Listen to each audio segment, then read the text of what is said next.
నేను గత కొన్ని సంవత్సరాల నుంచి మైక్రో ఆర్టిస్ట్ వర్క్ చేస్తున్నాను.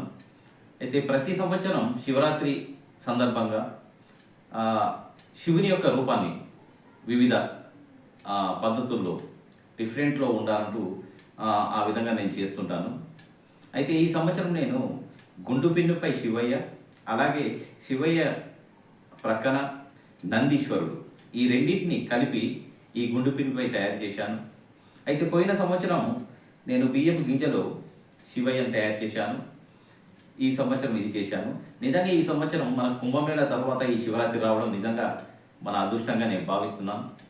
ఎందుకంటే ఇది ప్రపంచవ్యాప్తంగా ఉన్న భక్తులందరూ వచ్చి కుంభమేళకు వచ్చారు. ఆ తర్వాతనే మనకు శివరాత్రి అనేది వచ్చింది. నిజంగా ఈ సందర్భంగా ఇలాంటి సూక్ష్మ విగ్రహాన్ని గుండు పిన్నుపై నందీశ్వరుని, శివయ్యను ఇద్దరిని చేయడం నిజంగా నా అదృష్టంగా భావిస్తున్నాను. అలాగే అందరికీ శివరాత్రి శుభాకాంక్షలు.